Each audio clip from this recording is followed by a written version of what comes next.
Mariing itinanggi ni National Bureau of Investigation, BARM Regional Director, Attorney Jeremy Lotok, na ipinag-utos ni Pangulong Ferdinand Marcos Jr. ang pag-iimbestiga sa naging mga banta ni Vice President Sara Duterte laban dito kay First Lady Liza Marcos at dating House Speaker Martin Romualdez noong November 2024.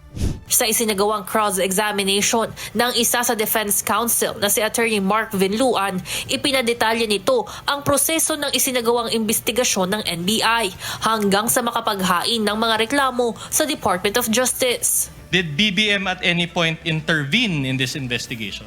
Of course not, sir. Of course not. So did you just admit to this court that there was no participation on the part of BBM? Again, the purpose of the submission of the affidavit is No, for the preliminary question is very investigation, simple. sir. Paliwanag ni Attorney Lotok, bagamat parte ng gabinete ng Pangulo ang DOJ at attached agency nito ang NBI, wala umanong kinalaman ng Pangulo sa kanilang isinagawang motu proprio investigation.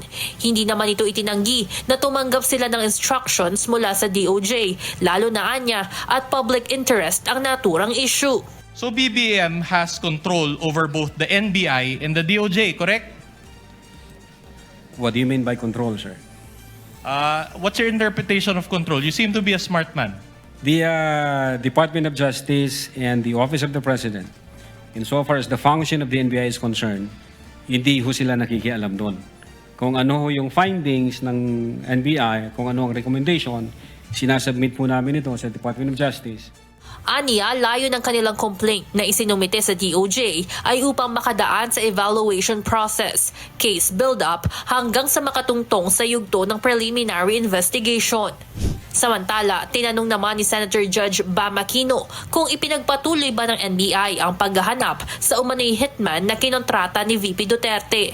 Sagot ni Lotok, nagtanong-tanong sila sa mga kasama sa press conference ni VP Sara. Ngunit sa kabila nito, Unfortunately, wala ako kaming ma-establish na validated information na confirmed. So, in fact, hanggang ngayon, nag-aantay po kami. bagamat walang nahanap na hitman ng NBI, hindi nila isinasawalang bahala ang mga naging banta ni VP Sara. If the second highest official of the land sinabi yan, hindi ho biro yan. Medyo mabigat ho yan. At yung pagkasabi pa niya na may kasamang galit at mga pagmumura. So we took it very serious, Your Honor.